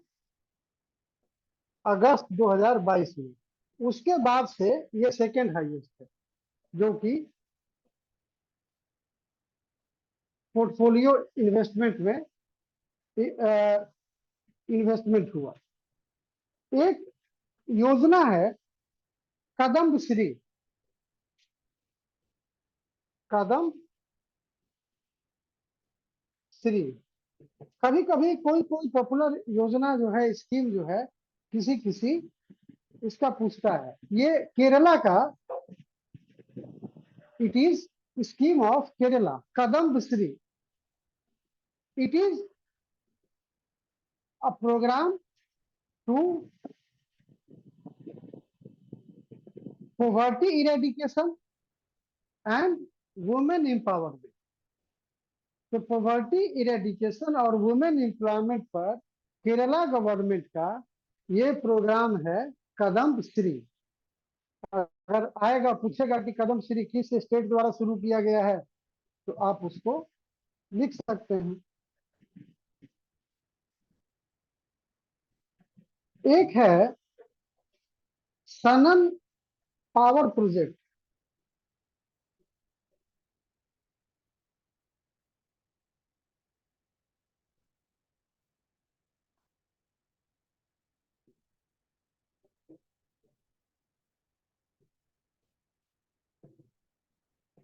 सनन पावर प्रोजेक्ट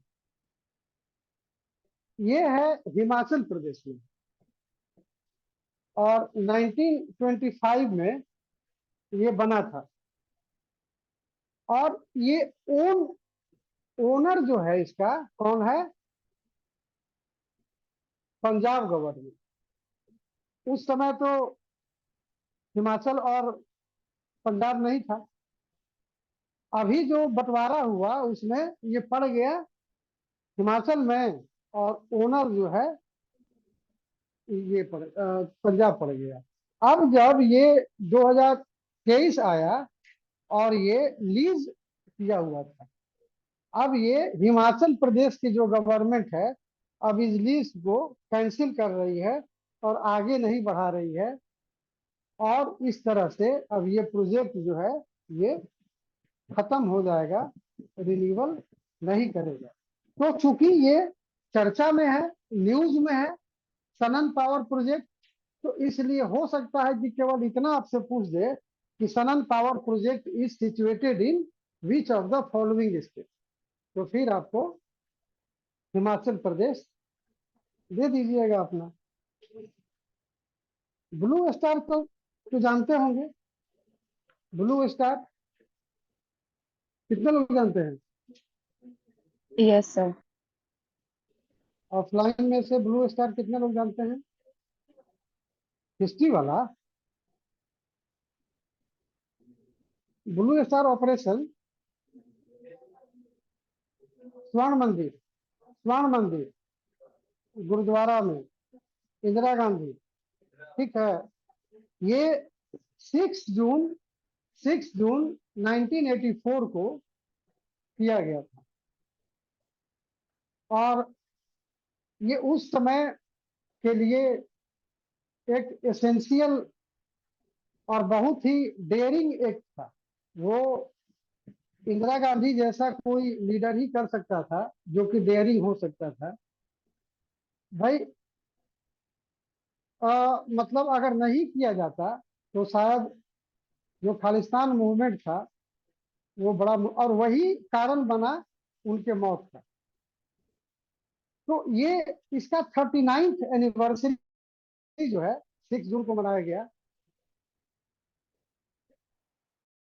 चर्चा होती रहनी चाहिए, आप लोग को भी पता चलना चाहिए, ठीक है।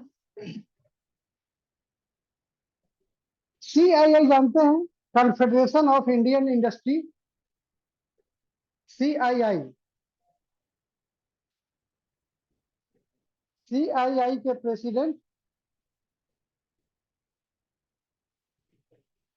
आर दिनेश। पूछते रहता है, लेटेस्ट वाला जानकारी होनी चाहिए कि कौन है क्या है। ओपेक में कितने ओपेक में कितने ये हैं, कंट्रीज हैं? अच्छा, ओपेक का फुल फॉर्म को बताओ तो, ओपेक का फुल फॉर्म खड़ा होकर बताओ तो कोई।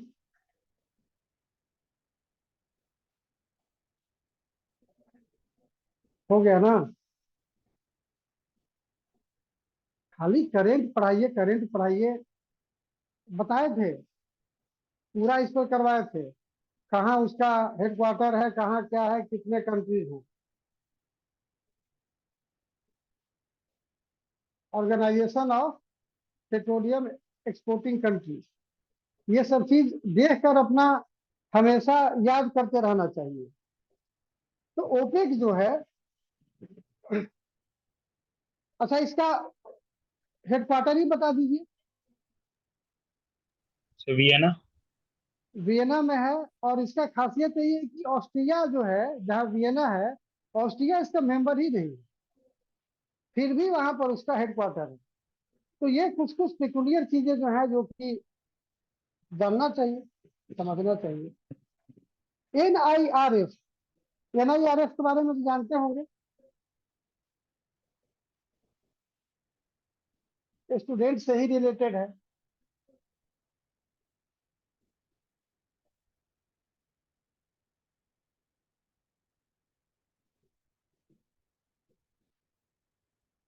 NIRF क्या है? नेशनल इंस्टीट्यूट या इंस्टीट्यूशनल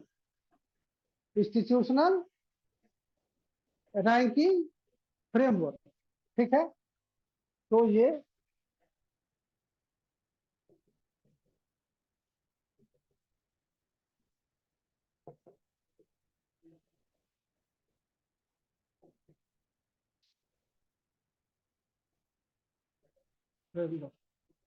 ये एक इंडिया का मतलब रैंकिंग सिस्टम है जो कि इंडिया के जो एजुकेशनल इंस्टीट्यूशंस हैं उनकी स्थिति क्या है क्वालिटी वाइज, ये जो है शो किया जाता है। तो इसमें 100 जो है पोजीशन दिया जाता है, 100 इंस्टीट्यूशंस रखा जाता है, उसी के अनुसार रैंकिंग किया जाता है। ऑब्वियसली मतलब कि जो सबसे अच्छा है वो फर्स्ट पे रहेगा, जो सबसे खराब है वो 100 पे रहेगा। इस तरह से वो किया गया है। बिहार के जो हैं 6 इंस्टीट्यूशंस, इसमें ओवरऑल जो है, ओवरऑल कैटेगरी नहीं, मतलब कि पूरे तौर पर NIRF में, NIRF 23 में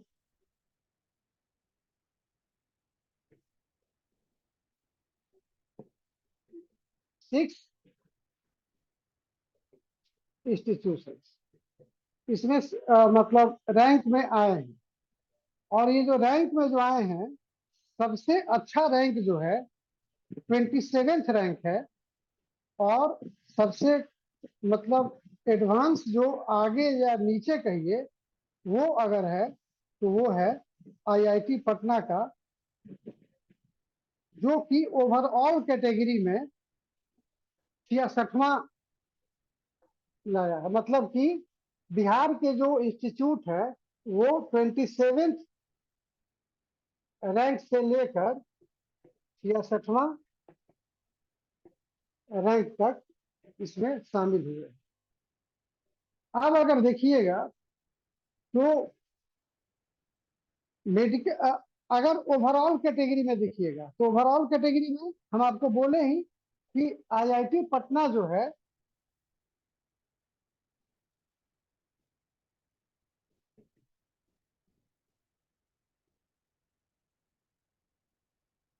ये है 66 रैंक, ठीक है। लेकिन यही जो है इंजीनियरिंग कैटेगरी में, अगर इंजीनियरिंग कैटेगरी में लाया जाए तो ये 41st है।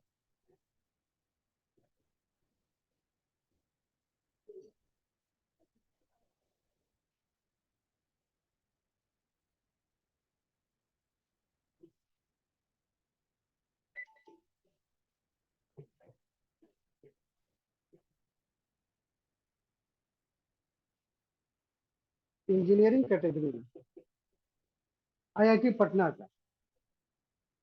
मेडिकल इंस्टीट्यूशन में जो है एक ही केवल आया है, वो है पटना एम्स।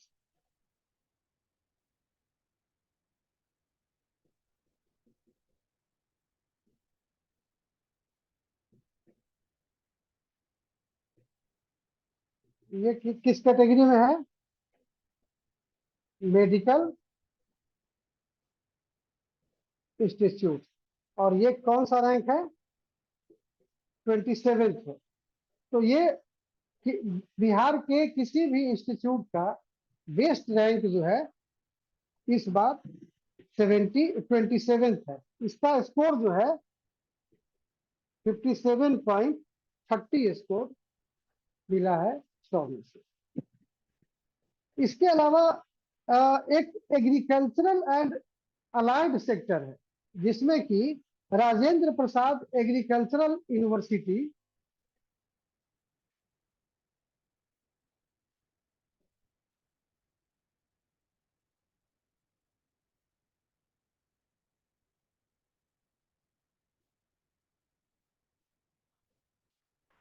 रिसर्च यूनिवर्सिटी को किसमें मिला है? एग्रीकल्चर एंड अलाइड कैटेगरी में। तो इसको जो है मिला है 33rd रैंक। 33rd रैंक इसको मिला है, राजेंद्र एग्रीकल्चरल को। और एनआईटी पटना को इंजीनियरिंग में ही 56 रैंक मिला है।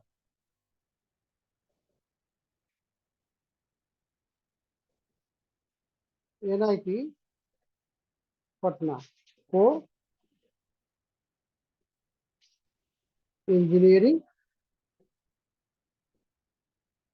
कैटेगरी में इसको मिला है 56, ठीक है, 56 रैंक। इसके अलावा एक फार्मेसी में जो है national institute of pharmaceutical education and research,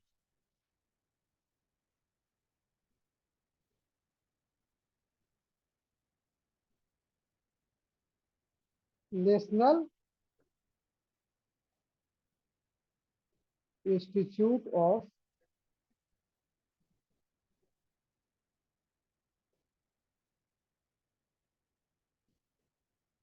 pharmaceutical education and research institute, ये रिसर्च हाजीपुर, ये हाजीपुर में है। इसको फार्मेसी फार्मेसी कैटेगरी में मिला है और इसका जो रैंक है वो 44th है, 44th रैंक। और छठा जो है वो मैनेजमेंट कैटेगरी में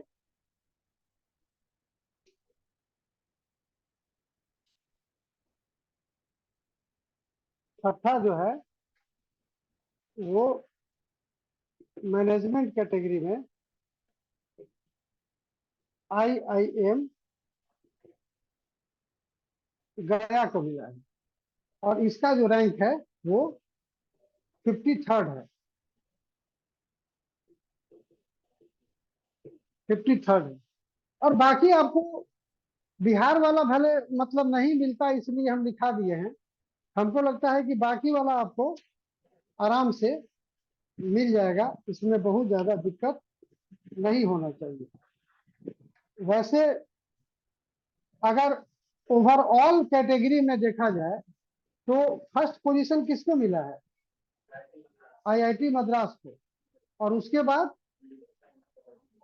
बेंगलोर को, और उसके बाद दिल्ली को, IIT दिल्ली को। ठीक है, तो इस तरह से आप लोग इस सब बारे में अवेयर होंगे।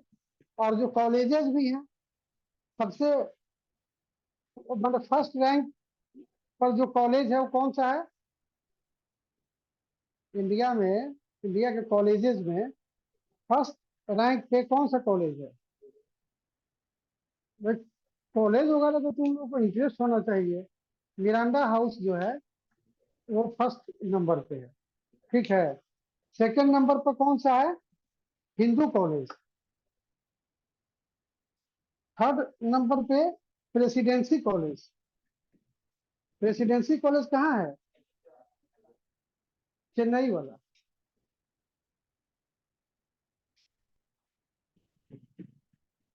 तो इस तरह से आपको यूनिवर्सिटी में सबसे मतलब first rank holder Indian institute of science, जो कि यूनिवर्सिटी है अपने आप में। और दूसरे नंबर पर JNU, और तीसरे नंबर पर जामिया मिलिया। तो इस तरह से चीज को याद रखिए,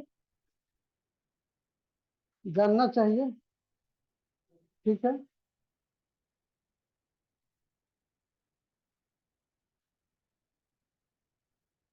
इंडिया और अमेरिका में अभी आपको पता है कि बहुत सारा नया नया एरिया ऑफ कोऑपरेशन जो है, अभी प्राइम मिनिस्टर का जर्नी भी होने जा रहा है, स्टेट विजिट। और उस स्टेट विजिट में बहुत सारी बातें होंगी,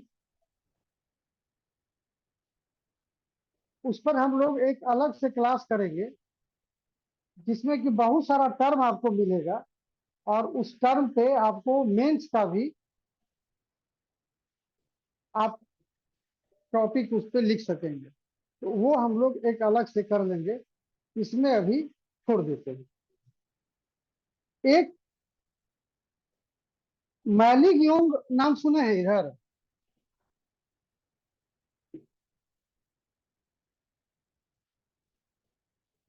ये नाम सुने हैं? अगर ये पूछ दिया जाए कि कहाँ से रिलेटेड है मैलिक योंग या मैलिक योंग वन, तो ये एक सैटेलाइट है जो कि नॉर्थ कोरिया ने अभी जून में लॉन्च किया। लेकिन और ये एक तरह से स्पाई टाइप का था, लेकिन ये ब्लास्ट कर गया कोरियन पेनिनसुला के वेस्टर्न कोस्ट में। तो नॉर्थ कोरिया जो है कुछ ना कुछ करते रहता है।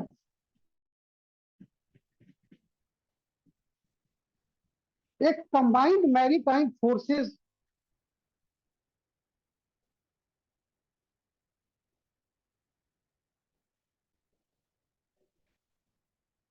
ये लास्ट ही कर देते हैं।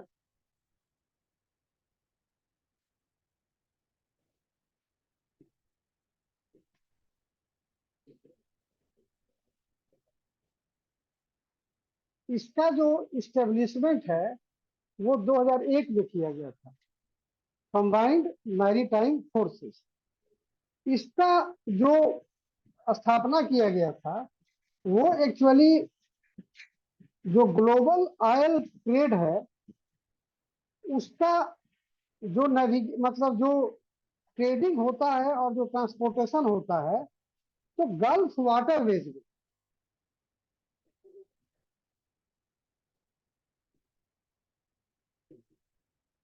गल्फ वाटरवेज में ग्लोबल ऑयल ट्रेडिंग ट्रांसपोर्टेशन ये इसके सिक्योरिटी के लिए होता है। वो मतलब आप समझ सकते हैं कि वो कितना इंपॉर्टेंट है। अगर उसको इनसिक्योर छोड़ दिया जाएगा तो पूरे वर्ल्ड का एनर्जी जो है उसमें शामिल होता है। इसमें यूएई भी शामिल है। इसके टोटल 38 मेंबर्स हैं। यूएई हम इसलिए भी बोले क्योंकि यूएई ने ये जो कंबाइंड मैरीटाइम फोर्स है उससे अपने आर्मी को वापस ले लिया।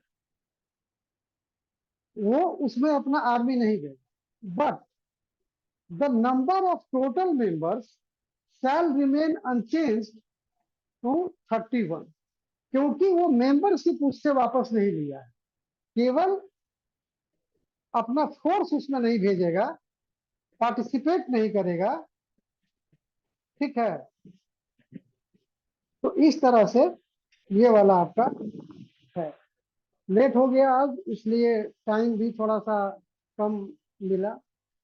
आज आपका डीआई वाला शायद क्लास है 1 बजे से ना, तो 1 बजे से डीआई वाला क्लास है, तो करिए। और कोई कहीं दिक्कत तकलीफ, कोई शिकायत? कोई शिकायत नहीं है ना? चलिए, कल टेस्ट है फुल लेंथ वाला, जिसको देना होगा अपना दीजिएगा।